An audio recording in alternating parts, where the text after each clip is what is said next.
guys, I'm Jen, your climate expert from the Edinburgh's People's Assembly that was part of the Changes Now bus tour.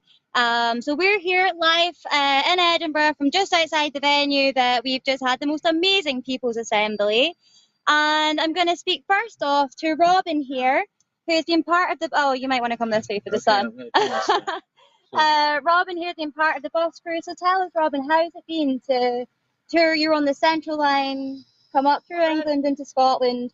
Obviously, Scotland's been the best part so far. Of course, it's been the best part so far. I mean, it's been amazing because of the different reactions we've had. And also, I suppose the biggest thing I want to say is my mindset, actually. Been very nervous to go into like conservative Tory areas to go and talk to folk. And one of the most stark times was going there and finding out how many Tories are worried about the climate.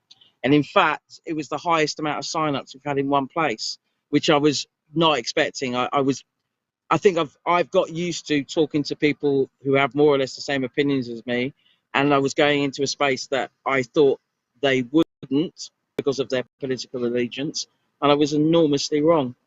And I think that was probably the most stark thing that I noticed on the tour so far. So you've really felt a sense of togetherness through the tour so far. What about life on the bus? How's that been for you guys? Life on the bus. Life on the bus has been the ultimate nightmare of any black person, is to go around with a bunch of white people and then to be left at the petrol garage. That did happen. They did notice I was missing after half an hour, at which point they came back and get me. So yeah, that was probably the worst bit of the bus tour. But apart from that, camaraderie has been good. Swapping notes about how our styles of outreach differ. Noticing the different vibe in every place we've gone, and that has been really quite stark. From areas where they don't worry about the climate, but they know there's something wrong. They can't quite verbalize it, but we often try and educate and say how this is tied into the climate crisis and also the cost of living crisis as well. Oh, amazing. And so you've been like speaking to people, getting the vibes across the country, like, and you said that going into places that really struck you as where that Tory vibe, and seeing that the climate crisis is something that is striking them too. In terms of the vibe and kind of togetherness, which this tour is so much about. It's about bringing people together in collective action. Like, what's been your highlight in terms of that togetherness and the positive vibes for kind of constructive action we can take together?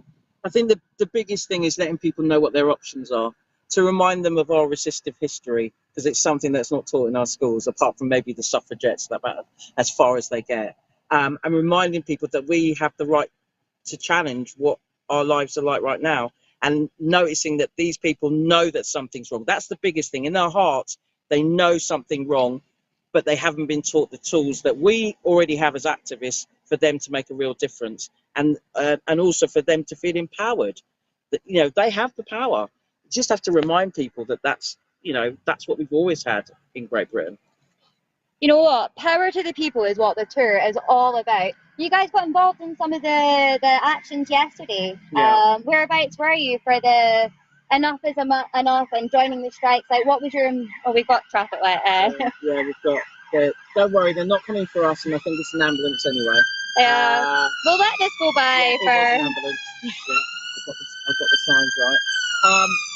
I suppose we went to Glasgow. We went to show solidarity with the Unite trade union, who are in a dispute with Scottish Power.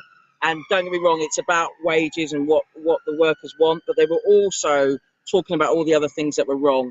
You know, Ofgem has already said that Scottish Power is not doing enough to safeguard the most vulnerable people when it comes to the prices of energy. Then challenging the system of our energy companies not being publicly owned. And profits, let's be honest, I think if I remember correctly, it's a Spanish company. Iberdrola? Yes, that own the most of the shares within Scottish Power, and they've just been given a ton of money, especially when you think about what's happening in Spain, let alone France. Spain has acknowledged that there's a cost of living crisis, and they've helped out with transport, helped out with extra money for their people, whereas in this country, we're getting the highest prices rises we've seen in an awful long time. And just to make sure we utterly connect this, we've had a pandemic, We've had austerity before that. Now we're having austerity again in the guise of electricity prices. And remember, all of those fuel costs and fossil fuel prices going up, that means your food's more expensive, your transport's more expensive, heating your home. It's a multitude of sins that come out of this one block of the way that we do things. And this is why the system has to change. And we have to challenge it. And we will challenge it, and we will win. Oh, Robin, thank you so much for your time on the bus, for your time today. You gave the most amazing speeches. We were kind of sharing expertise at the People's Assembly today. So just before we let you go, what message would you give to everybody watching today? I like the premise of citizens' assemblies. There's people's assemblies as well, but the biggest thing about that is that we can look at clear examples of where this works. Ireland has done it when it came to issues to do with abortion, and also to be about becoming a member of the EU. It's almost like a jury service. You've got a load of people who are a cross section of your community, not just the rich and powerful. You're given the right information, and then the collective makes a decision. And I really do think if this is added to the legal framework that we have at the moment, which isn't working, we can give real direction to our government about the big issues, because they can't deal with them. The people have the wisdom, they have the collective knowledge, and we can direct the government in the right way to deal with multitude of problems. It's not just the climate crisis, it's inequality, housing, you know, the list can go on. But I think as a tool, if this becomes a legal framework, and we must push for that, I think amazing things can happen. Oh, amazing. Thank you for your help with the empowerment. Big up. I look forward to getting dinner with you later on. Blessings. And yeah, so shortly we're going to go to a video to show you the People's Assembly, some of the highlights from the People's Assembly that was held in Wales earlier on today, earlier on. But just before we go to that, I'm going to talk to you a little bit about why we feel that the People's Assemblies and Citizens' Assemblies are such an important part of what we're doing here. And so I was invited to be the climate expert at today's People's Assembly in Edinburgh. And my motivation for coming and doing that is because I actually left climate science last year, and in that journey have really learned that it's about empowering the people, and knowledge is power. So being able to have conversations where experts are invited to come in and share expertise, and have that fed straight into conversations, and conversations that are held with people that perhaps wouldn't ever have met without coming along to something like a People's Assembly, and experience views that they maybe wouldn't have come across when we're in the echo chambers of life. And so that kind of bringing knowledge and conversation, it's, you know, one of the crises that we face right now is actually the crisis of war. And it's Nelson Mandela that says that the greatest weapon is to sit down and talk. And that's what we saw perfectly demonstrated today. Was what, 70, 100 people came together here in Edinburgh, and we had conversations for change. Conversations that were inspired by expert input in terms of the climate science, the political science, and how we take action. And then we just sat down and talked and turned the knowledge and the feelings that go with that knowledge into constructive action. And it's that empowerment, the empowerment of the people. Like you heard from Robin there, that we are all worried. We are all feeling the effects of the climate and ecological crisis. And it's that coming together that has been so amazingly demonstrated on this Changes Now tour. And it's about taking that motivation and using what we've done and experienced here to empower everybody to get involved, to get mobilized, and see, we can demonstrate that these conversations, these people's assemblies, they're a means, a model, and a method for bottom-up governance, be that from a small local action group to national and global governments, the same model, the same method can be so easily scaled. And by getting everybody involved, that is the togetherness that Sir David Attenborough opened COP26 by saying we need to come together. So hey, UK, world, let's show Sir David. Now let's go and see how the People's Assembly looked in Wales earlier on, and then we'll come back to us. And I've got here Tim and Bryce, who will get out of the sun and chat a little bit about what it was like to be in a People's Assembly today.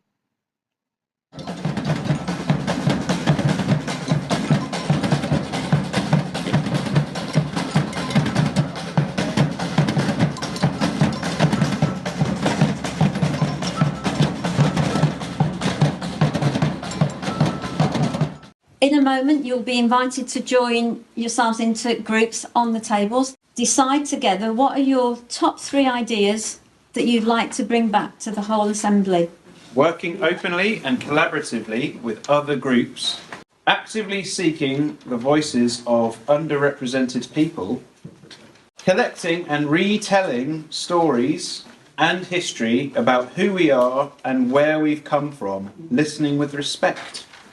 Well, we came upon the idea of a breadth of different tactics. So yes, some people were advocating for the highly disruptive tactics, maybe that XR used, but also more tactics that more people are going to get engaged with that are a bit more moderate, but kind of having this spectrum, all pushing in the same direction in different ways, but for the same cause.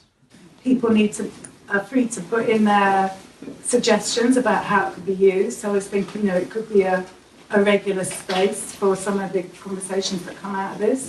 The Perth XR have done a fantastic job of bringing us all here.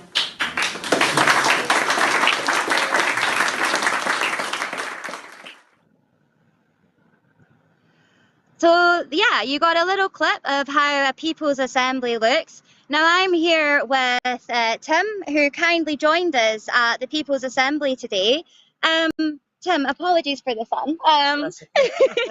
Otherwise it's a shadow. Can you tell us a little bit about what inspired and motivated you to come along and join the People's Assembly here in Edinburgh today? Yes, certainly.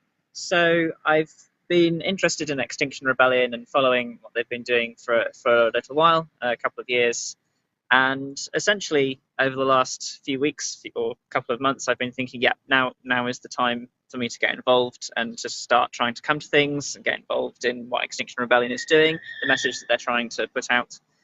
And I came across this event on social media, and actually I'd come across the idea of a citizens' assembly before, and I thought it would be really interesting to be part of this People's Assembly, just to kind of get an idea of what sort of things go on, how it feels, and I came away really, enjoyed the experience, had a great time. Yeah. Oh, fantastic. And for anyone that hasn't been to a People's Assembly before, can you talk us a little bit about that experience? Like what happened? Talk us through, like, kind of from your perspective, what we did and what really, what part of that made it empowering to you? Right, yeah, so there's several things to mention, I think. So first of all, I was really struck by how well everyone engaged with the process. I think everyone who was there was really involved, both emotionally and kind of obviously physically present in the room, obviously, but also emotionally involved and really emotionally keen for that process to work.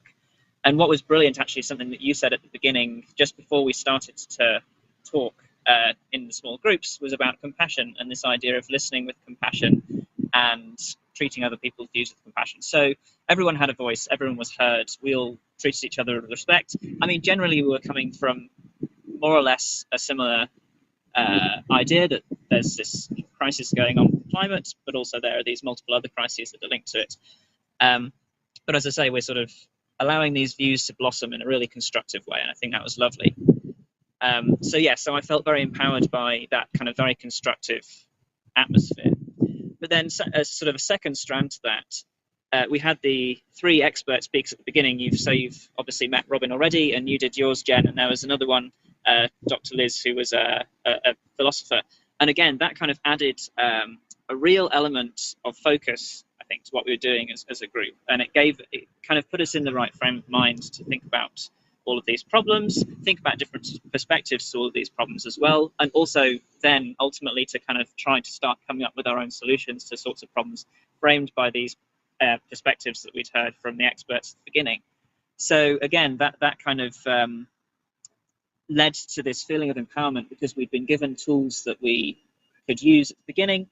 We've been given this kind of environment where we were able to kind of constructively put together these thoughts, and then finally at the end given the chance to share our ideas. So yeah, in all the whole process, the way it was structured and what actually turned out to happen was very empowering, yes. Oh, amazing. And one of the reasons that we're doing this is that Extinction Rebellion and so many of us in the climate and social justice space are really, bring you around this way so we're not quite blinded by the sun, are, sorry, that just put us off a wee bit. Yeah, so one of the reasons that we do these people's assemblies is because in the climate and social justice movements, we want that empowerment of people, that bottom-up approach, that being listened to. And you've said that kind of that whole process was really, it was empowering to yourself. We're fighting for this to be adopted by our governments here in the UK and worldwide. If we were to take such a thing forward, and if it were to be implemented, and we've seen it already with things like the Scottish Climate Assembly that we've had last year, or was it even before COVID? COVID has stolen so much time. Anyway, the Scottish Climate Assembly, as we're taking what we've learned in kind of this practice run of the People's Assembly here today into something that's actually how we organise and govern ourselves, what would you say could be learned and taken and improved upon what you experienced today? Okay, that's a very good question. So I'll sort of answer it first of all by talking about what I really liked about the process, and I think I've mentioned a couple of these points already. First of all, I loved the involvement of the speakers at the beginning, such as yourself and the other two, Robin and Liz, kind of adding that perspective to what we were doing. I think that was great. And secondly, that emphasis, as I've mentioned already, on compassion and listening to others with a very kind of constructive mindset. In terms of ways to improve the process, I think, so it's already been mentioned that the differences between the People's Assembly and the Citizens' Assembly, the main difference is that in the Citizens' Assembly, it's kind of chosen to be a very broad brush representation of the population, so that a lot of marginalized voices get the voice that they actually, the platform that they actually need for their voices to be heard. So I think one way of improving on this People's Assembly would be to, in some way, encourage the more marginalized voices to come forward even more prominently in these places. So, obviously when you're advertising this kind of event, there's always the problems of who you're going to reach, how you're going to reach them, and so on. I mean, I found out about it on social media, and XR have many ways, I think, of getting the message out to people, but really specifically encouraging people from marginalized communities, or LGBT people or people of color, to actually come forward and really join in with these experiences. I think that's possibly one way to really make that the most valuable possible experience we can get. Oh no, fantastic. That's really it. Like, every voice matters. Every single voice. Your voice matters. Get your voice heard. And I think from Tim we've heard there that you'd recommend coming and participating in People's Assemblies. Yes, I absolutely would. Well, if you're, whatever background you're from, this is something that you're going to get something out of, and this is your chance to contribute to something that's actually, I think, going to be really meaningful as a collective exercise in gaining this knowledge and coming up with these solutions to this huge crisis that we face. Yes. Oh, well, here, thank you so much for coming along today. Power to the people. And we're now going to hand over and speak to Bryce here. Now, Bryce, you've been involved in activism in many ways. My first question to you, in terms of the People's Assembly, so we talk about that kind of empowerment side of things, and even today we saw like such a mix of people, like not as good a mix as we wanted to. Robin highlighted that very nicely in her speech at the beginning, which, by the way, just as a wee thing, you can see I've recorded on Instagram Live the beginning part of it. So the whole process of the People's Assembly here in Edinburgh, up until the point that we went into the small discussion groups. You can find on my Instagram and watch back there and see these talks. But Robin did highlight perfectly that it wasn't quite the representation, the mix that we would like to see, that we need to see. And we just heard that there, that we need to be encouraging and inviting and making it a safe space for everybody, because everybody's voices matter. But as this idea of a model and a method of governance that can be scaled up, that can be used from everything from the most grassroots local level and scaled up to like global national governance. What's your thoughts, Bryce, on how that mixture of people, the different backgrounds, the different viewpoints, how that all came together to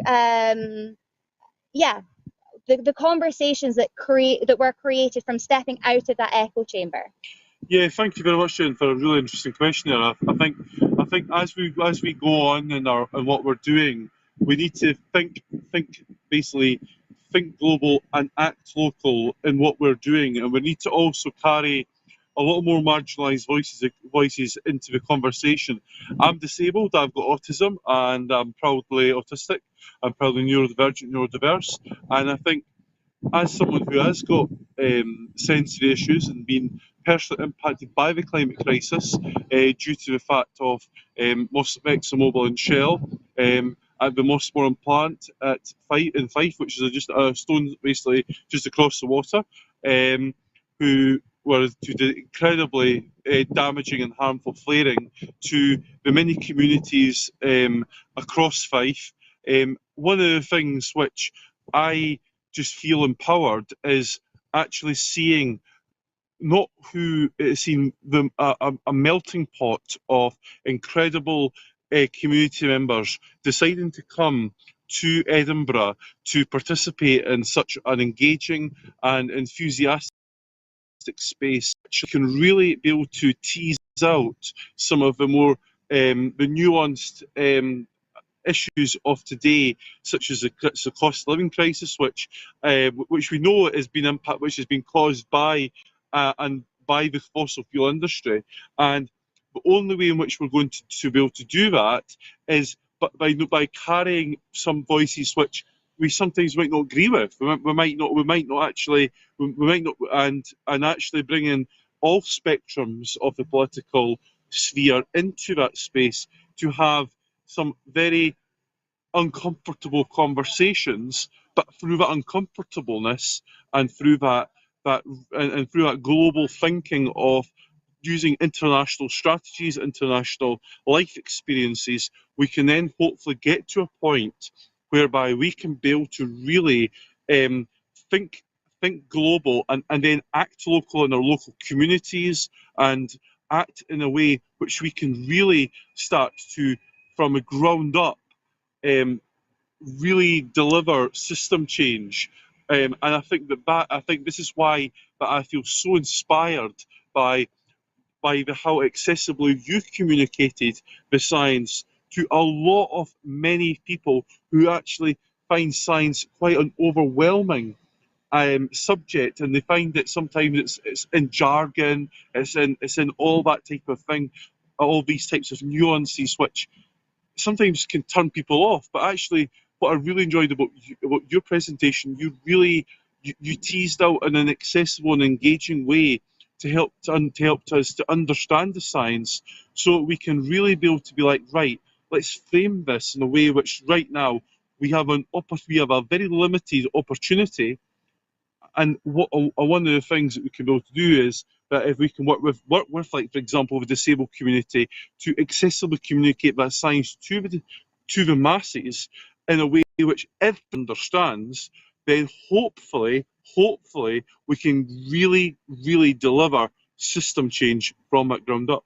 Oh, I love that. The bottoms up, the glocal. Remember that term, glocal. That's come from some of the research and the social justice research that I have been doing. Yeah, it's about that bottom up. It's about empowering people. And thank you for highlighting that those conversations and making things accessible and clear allows us to all come together on the same page. Absolutely. So my final question for you, before I wrap up today's live here in Edinburgh, is in that space, and as we were kind of bringing back together how the discussions that each of the small groups had, did you feel that there was a space for moving that into action, or is that something, how do we turn these conversations into real action? Yeah, thank you so much for that question, Jen, because I think that's exactly what we need to do now. We've done the talking, we've done the teasing out of what we of all that nuanced arguments and nuanced issues which we are faced today. And I think one of the ways in which we can really achieve action is by actually telling the truth. And I think that is one thing which I think once we tell the truth, and once people know that we are telling the truth in an accessible way, like what you've done, by communicating in science effectively and accessibly, what we can then do is that we can then hopefully trust the movement to actually deliver results. And one of the ways in which we can be able to do that is actually telling the media right now that they need to tell the truth. They cannot greenwash. They cannot lie to us, and they cannot manipulate everything which is going on today, because right now they are perpetuating this crisis, as well as the fossil fuel companies. And that's why I think right now our discussion group which we had within the People's Assembly was about actually we need to bring the people we need to communicate that effectively and truthfully, working with journalists, working with the media to try and tell the truth and to stop being manipulative in their messaging and in their messaging to the general public. But also, what we need to do is we need to bring the fossil fuel companies into the most uncomfortable conversations. We need to actually we need to say to them, right, you need to come around. You need to actually come to meet people and actually say to them, meet with all the different communities that they have most impacted, and actually actively listen to their concerns. And by doing that, they hopefully, through this process, they hope the action we can build to take is that actually they listen. And if they don't, and if they don't engage, and if they don't actually take action on these matters, then unfortunately, we have to take non-violent direct action to do that, and we've seen that for the likes of Extinction Rebellion, Just Stop Oil, Insulate Britain. We've seen and also other groups like Palestine Action. We've seen so many different diverse, not NVDA based groups who are taking a brave and bold action to actually, and courageous action, putting the liberty and their liberty and on the line to actually deliver climate justice. But through that we need to carry the movement forward accessibly. So it's about also people who don't just willing to risk arrest. It's also people who actually find it actually not find engaging that quite difficultly, quite challenging. So maybe doing, like, for example, like digital rebellion type actions where we can do it digitally, and I think that's very important. Oh, thank you so much, Brett. Thank you very much, Jen. Here, we'll give you a wee fist bump of, yeah. So this has been a summary of everything that we experienced here in Edinburgh and in Scotland with the bus tour. And I'm going to take some of those words of Bryce in that sense that we do all need to come together. And one of the things that had kind of kept me from really stepping into that climate space and that the climate and social justice movements, we're seeing actually that the non-violent direct action, like, that's absolutely necessary. But I think what we proved here today with the People's Assembly is that, like Nelson Mandela says, the greatest weapon is to sit down and talk. And it does not matter if you're sitting with a group of friends and taking the same idea as the People's Assembly and making that a social event, or whether we are like the same model, the same method can be scaled from a group of friends, a local community action group deciding what they want to do. And excuse that ambulance. This is a climate emergency, quite apt, I guess. But yeah, this is a method and a means, whether you are, as I say, a social group, taking this as a group of friends and using the opportunity to have a conversation, or whether you are a local grassroots community action group deciding how to focus your efforts, or what decisions you need to make. This opportunity to sit down, the opportunity to discuss and have every voice heard, and then come together and share that back and make informed decisions. I think too much of the top-down governance is not making informed decisions. It's making opinionated decisions and inflicting it on us all. Now, if we know that we get our voice heard at something like a People's Assembly structure, that method, that means, and we know that we contribute to just making these decisions and then implementing these decisions. It's really important that we support that latter part too. But if anything, to me, it has shown us that Nelson Mandela was correct when he said the greatest weapon is to sit down and talk, and that David Attenborough was right when he said that, when he opened COP26, saying that we need to come together. That togetherness was demonstrated here. That togetherness has been demonstrated on the Changes Now tour. You heard from Robin earlier on saying that people that she expected to have completely different views were actually on the same page when it comes to the discomfort, the dis-ease that we are all feeling right now, because we know that something is wrong. We know that our natural world that we rely on to survive is struggling, and that we won't survive if we don't help it out right now. And the only way that we are going to do that, as Sir David Attenborough says, is by coming together. And you have just seen one of the means, the methods that we can enable every single voice to be heard in the decisions that we make as we come together. So, UK, world, let's show Sir David changes now. Let's save our species. Thank you very much. See you on the streets. See you on the streets. Woo! Right. Thank you very much, guys. Goodbye.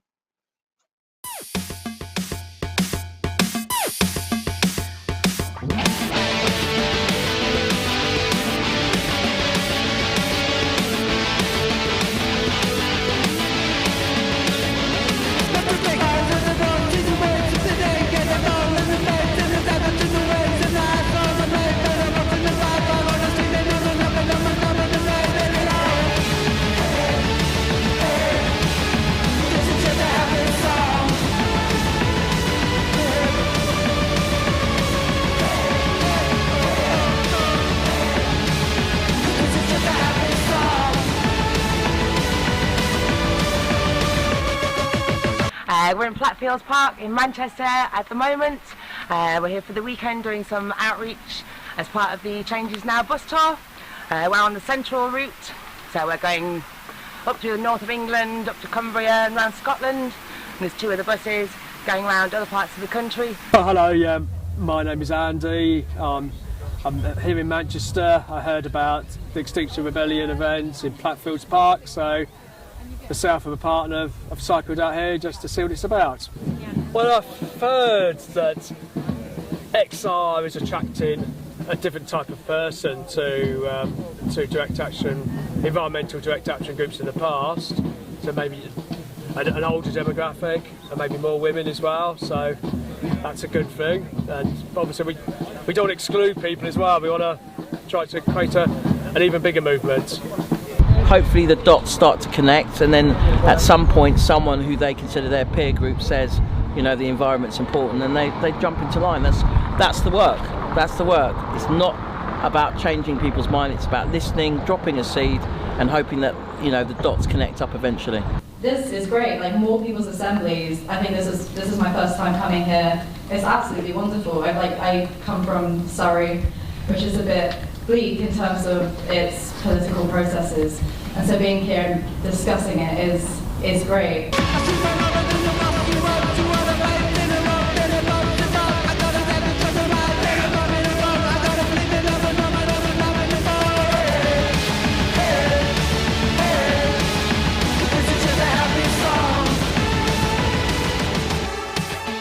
I think what we're trying to achieve is some kind of change, some kind of radical change that we need, because at the moment the system's failing the majority of people, democracy's failing the majority of people, and there's so much discontent in the world.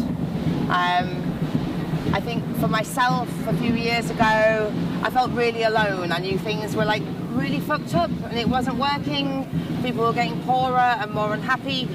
So for me, I feel kind of being here is to let people know that there are a group of people that are also kind of unhappy, but they're also kind, and if we come together into kind of a community and gather forces, then we can kind of put the pressure on the government to make the change that the people need. Well, I've got zero trust in the government, full stop, with this government anyway. They have no interest in the climate emergency at all, and they've shown us that time and time again. The people who are making decisions for us have no relation to us. There's no, you can't, someone who's on that much money can't make a decision for someone who's on benefits. Civil disobedience, I think, is a good thing, because, especially the way Extinction Rebellion do it, by non-violent direct action, it's the only real way, to my mind, to get your voice heard on issues like these, like environmental issues, because the people with the power, they only listen to people with money, and if you don't have money, there's no other way than civil disobedience. So my name's David McKelvey. I'm a GP. My training, I also work in sustainability and primary care. So I'm here on Oxford Road in Manchester. We're part of Extinction Rebellion, and we're trying to do some outreach here to meet with people and get to know them and to hear their issues and what they feel about climate change. because I'm really scared, if I'm honest. I see the signs, and I see that we're running out of time. And I was born in Botswana, I grew up in South Africa, I've worked in East Africa, and I see some of the images that are coming out of Africa, and I see northern Kenya and Somalia where people are dying because they've not had rain for 4 years. I can't not be here because we've got to do something or this is going to be catastrophic. 3 buses travelling throughout the UK and doing outreach at every opportunity. Our government's whole design and purpose in life seems to be to support the carbon economy. I guess I'm concerned that we're going for nuclear and we're not using renewable energies. Just in the last few weeks they've totally lifted any legislative constraints on dumping sewage in our rivers and seas. We've got to just accept that unless we deal with this now and get to a position where we're carbon neutral much sooner than governments would have us believe they can achieve, then there is no future. I think that without Extinction Rebellion, then we probably wouldn't have the net zero 2050 target in law now. And even though that's still too far in the future, it has to be 2030, it's still so important because that's now set the benchmark. It's so important now for Extinction Rebellion to take control of the narrative again, because we're seeing that the new Liz Truss government is going to be doing things like fracking and investment zones and ripping up environmental regulations. Do Dear Siobhan Bailey, we've brought you a gift of a hazel sapling. Hazel symbolises wisdom. Wisdom is harder to find than knowledge. We implore you to dig deep into your store of inner wisdom to do what is needed at this time. One thing that's been really great about being on the bus is being able to communicate our plan for the spring. We're going to get 100,000 people to turn up in London on the 21st of April next year and surround Parliament and peacefully say either make the decisions or give the decisions to the people in a binding citizens' assembly on climate, on justice, and time's up. I was blissfully unaware of the climate crisis, or vaguely aware, should I say, until end of 2018. I met my daughter in a coffee shop in Exeter. We were on our way to give a talk at the university about something entirely different. She was studying geography and environment, and whilst we were having our coffee, I could tell all wasn't right. She broke down in tears. I said, "What's up? What's up?" And she said, "Dad, this climate crisis, climate and ecological emergency, you really need to know about it." And she started to give me some of the facts and figures. I was terrified, petrified, and I thought, you know, I've got to do something. This isn't for you to do. I need to support. We need to be together in this, and we were. Non-violent direct action, civil disobedience, civil resistance, whatever you want to call it, it's got a long history throughout the world. We would not have weekends, we wouldn't have votes for women, and I as a disabled person wouldn't have rights. So we owe a lot to non-violent direct action. My name's Saffron. And your little child? This is baby Delphi. What are you doing here on this cold morning? I'm here. We came here with Dad, Julian.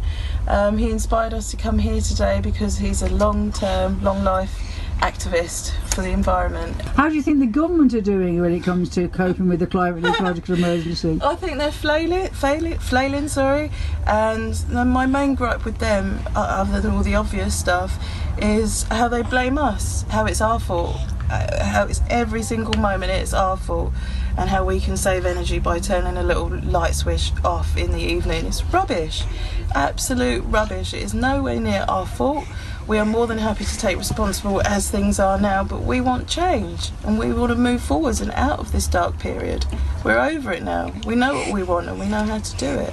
On the 21st of April next year, we're hoping to get 100,000 people to stand up to the government and demand a citizens' assembly for people to consider the solutions and maybe work towards them with a legally binding script. So it's going to take a lot of people on the streets to do that, we think. I think the science says we need 3.5% of the population to be upstanding in order to create that sort of seismic shift. Yeah. Do you think you might be able to come to London and be part of that? Absolutely. And bring your friends? And babies. And babies, yes, and babies. I mean, there's been a lot coming out recently, isn't there, about lobbying, the power of that, how that has held back change, and even important scientific papers that could have changed the tide many years, if not decades ago, and we're all starting to find out about this stuff. And I'm scared. I'm absolutely scared. It does call into question.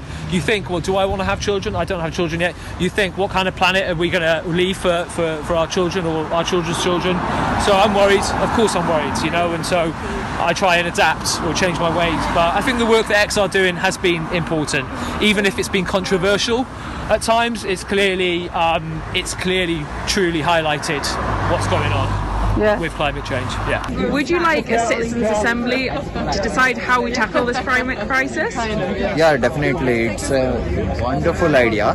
We have to do something like this, so there will be a lot of brains and a lot of new ideas we can implement, and we can look into this crisis, and it can be sorted out easily when there are large number of people together and they talk about the issue, I guess.